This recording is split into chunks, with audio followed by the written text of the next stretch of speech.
Анда өтүнүштү кароого өтөбүз. Баяндоо үчүн сөз Шашналиев Жамил Асанбековичке берилет. Рахмат.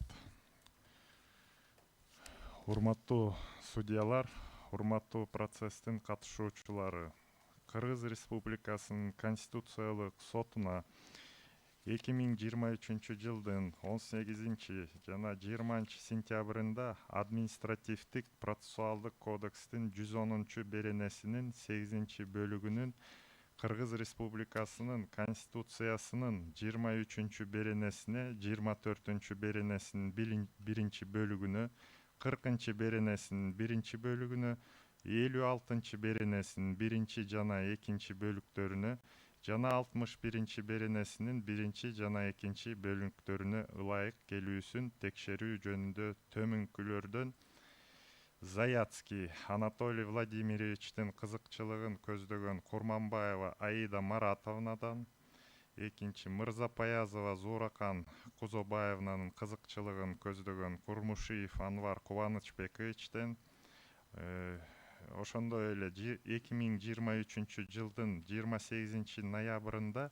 4 жана 11 декабрында, 2024 жылдын 16 январында жана 16 февралында Кыргыз Республикасынын Конституциялык сотуна ушуга окшош кайрылуулар Жолдошалиева Айжан Карыпбековнадан, Дыйканбаева Салтанат Качкыновнадан, Абдухаликов Азимжандын кызыкчылыгын көздөгөн Исраилов Алымжан Турсуновичтен, Жапаралиев Мелисбек Өмүрбековичтин кызыкчылыгын көздөгөн Жапаралиев Улукбек Тынчтыкбековичтен, Асанкожоева Айнагүл Бейшебековнанын кызыкчылыгын көздөгөн Жумалы уулу Кутманбектен жана Бишкек шаарынын мэриясынын кызыкчылыгын көздөгөн Сыдыков Нурбек Таштанбековичтен жана Уланбекова Назгүл Уланбековнадан кайрылуулар келип түшкөн.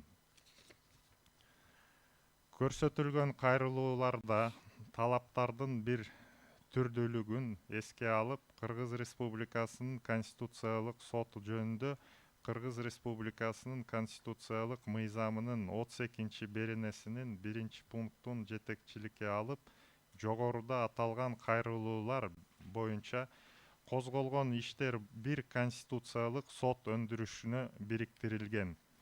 Кайрылуулардын ичинен көрүнүп тургандай, арыз ээлеринин пикири боюнча административдик процессуалдык кодекстин 110 беренесинин 8 бөлүгүнө ылайык сотко доону берүү мөөнөтүн өткөрүп жиберген жана даттанылган актылар кабыл алынган же даттанылган аракеттер жасалган күндөн тартып 10 жылдан ашуун убакыт өтүп кеткен болсо, административдик актылардын талаштуулугуна же административдик органдын аракеттерине карата даттануу мөөнөттөрүн калыбына келтирүү жана иш боюнча өндүрүштү токтотуу үчүн сот тарабынан шартсыз баш тартууга алып келет.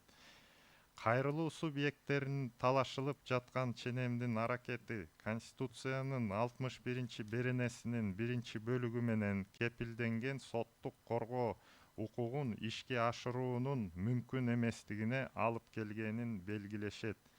Башкача айтканда, белгиленген убакыттык чектерден улам мыйзам чыгаруу 10 жылдан ашык убакыт мурда кабыл алынган актыларды мыйзамдуу жана сотто талашууга жатпайт деп тааныйт. Муну менен соттук коргоо укугун иш жүзүндө жокко чыгарат. Мындан тышкары, арыз ээлери соттук коргоо укугун ишке ашыруу, кызыктар адамдар келип чыккан укуктук чыр чатакты чече албаган же юридикалык жактан маанилүү жагдайды соттон тышкары тартипте тастыктай албай учурларда пайда болот деп эсептешет. Ушуга байланыштуу кызыктар жак өзүнүн укуктарын, ал эми мыйзамда каралган учурларда башка жактардын укуктарын жана мыйзамдуу таламдарды коргоо үчүн сотко кайрылуу менен соттун укуктук жардам алууга жана коргоого умтулат.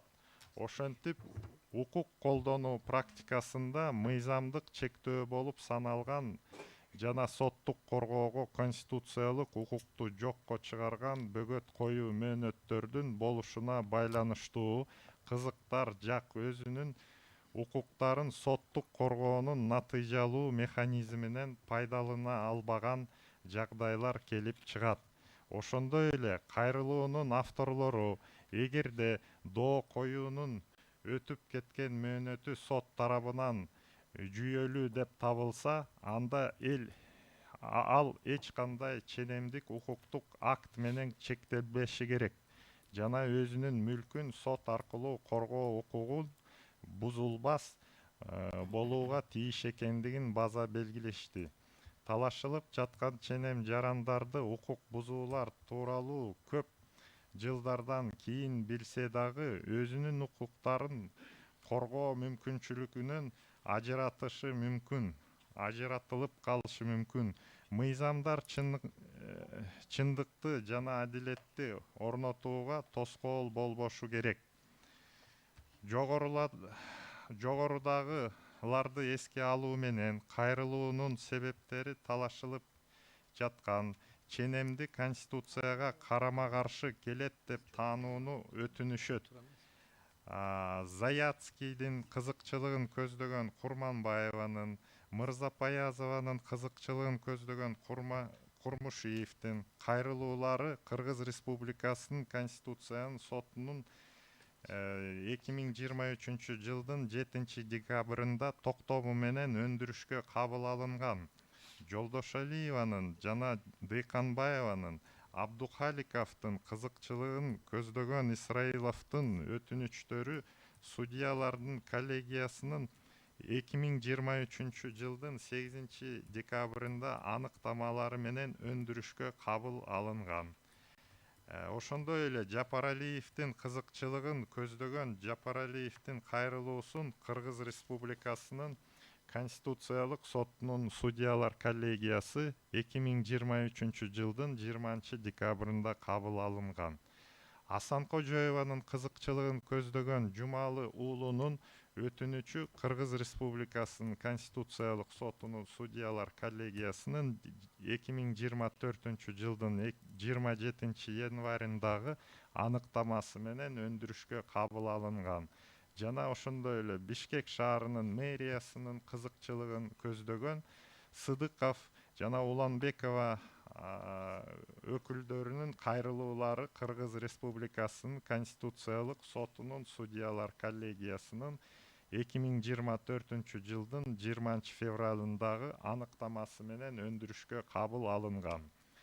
Ишти соттук отурумга даярдоонун жүрүшүндө Кыргыз Республикасынын Жогорку Кеңеши жоопкер катары таанылган. Үчүнчү жактар катары Кыргыз Республикасынын президентинин администрациясы, Кыргыз Республикасынын Жогорку соту, Кыргыз Республикасынын башкы прокуратурасы жана Кыргыз Республикасынын юстиция министрлиги ишке тартылган. Кыргыз Республикасынын Конституциялык соту жөнүндө Кыргыз Республикасынын Конституциялык мыйзамынын 32 беренесинде ылайык бул иш боюнча бардык зарыл болгон даярдык иш чаралары жүргүзүлгөн. Бүгүнкү күндө иш кароого толук даяр. Урматтуу судьялар, Жамил Асанбековичке суроолоруңар барбы?